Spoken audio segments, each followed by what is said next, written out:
Maths में कितनी ताकत है, चक्र वृद्धि ब्याज में कितनी ताकत है ना, और गुणा में कितनी ताकत है, ये आपको पता होनी चाहिए। तो एक छोटी सी कहानी एक एग्जाम्पल के माध्यम से मैं आपको देना चाहूंगा।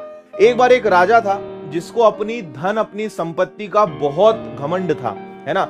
उसको लगता था कि पूरे देश में, पूरी पृथ्वी पर जितना धन मेरे पास है, जितनी संपदा, जितना अनाज, जितना भंडार मेरे पास है, वो किसी के पास नहीं है, और कोई मुझसे कुछ भी मांग ले मैं उसको खाली हाथ जाने ही नहीं दूंगा। बहुत घमंड था।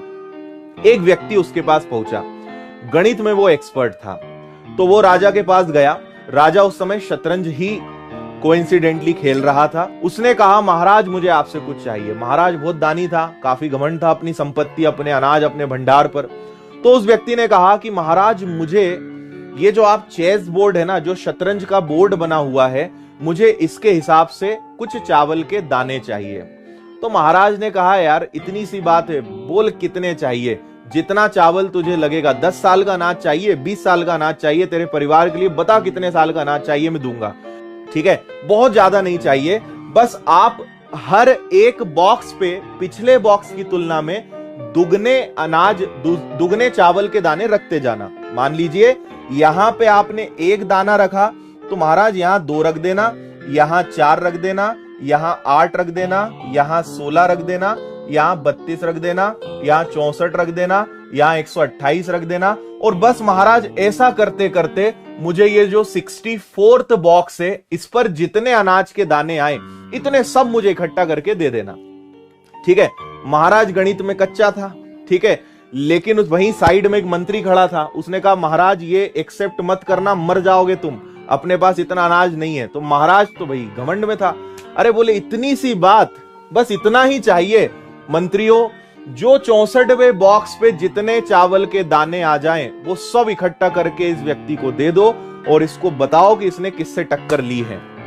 ज्यादा आगे नहीं बढ़े, वो केवल 30-40 बॉक्स तक बढ़े और उसके सिपाही दौड़ते हुए आए। बोले, महाराज पूरे राज्य में भी अगर चावल के दाने इकट्ठे करेंगे ना, तो इतने चावल के दाने नहीं मिलेंगे जितने ये इंसान मांग रहा है। महाराज ने कहा, क्या बात कर दी, ऐसा कैसे हो सकता है। फिर महाराज को उन्होंने गणित सिखाया, और वो गणित आपके काम का है।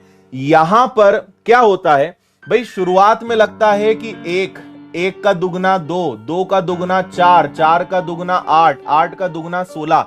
आप भी अभी ज्यादा कैलकुलेट नहीं कर पा रहे होंगे, आप सोच रहे होंगे क्या होगा यार, 64 बॉक्स पे कितने आएंगे ऐसे।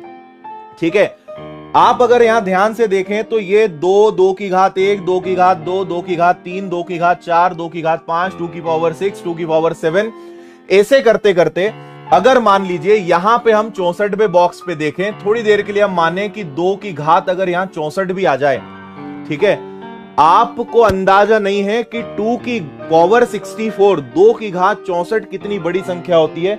मैं आपको अब वो दिखाता हूं, ये पढ़ो अब आप। चावल के भुगतान की घातीय वृद्धि के बाद राजा को जल्दी एहसास हुआ कि अपना वादा पूरा करने में वह असमर्थ था, क्योंकि 20 वर्ग में ही राजा को 10 लाख चावल के दाने डालने पड़े। 64वें वर्ग में, ये देखिए सबसे खतरनाक, 64वें बॉक्स पे उस राजा को इतने चावल के दाने चाहिए। अगर पूरे शतरंज के सभी खानों पर रखे गए चावल के दाने को जोड़ा जाएगा ना, तो लगभग इतने चावल के दाने लगेंगे। इसलिए कभी मैथ्स को अंडर एस्टिमेट मत करना, मैथ्स में लगाना दिमाग। ये लगभग 210 बिलियन टन। अब आप खुद कैलकुलेट करना अपने मन से, 210 बिलियन टन कितना होता है। आप इससे अंदाजा लगाइए कि उस व्यक्ति ने जितने चावल मांगे ना, वो चावल किसके बराबर हैं।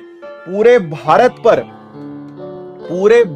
पर 1 मीटर मोटी परत से पूरे भारत को ढका जा सकता है, इतना चावल होता है। अगर 2 की पावर 64 तक कोई चला गया तो समझ में आ रही है बात।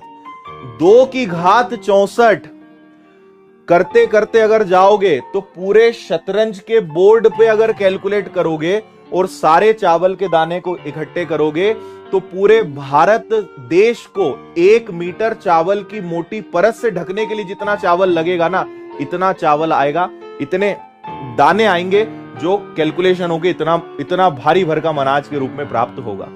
तो ये होता है चक्रवृद्धि ब्याज का कंसेप्ट, या इसको बोलते हैं क्रमिक जो वृद्धि होती है ना, मल्टीपल में जो ग्रोथ होती है, 2, 4, 8, 16, 32 बढ़ते बढ़ते इतना भयंकर हो जाता है कि परिणाम आपके सामने है, इतनी बड़ी संख्या में जो है चीजें बनती हैं, है ना।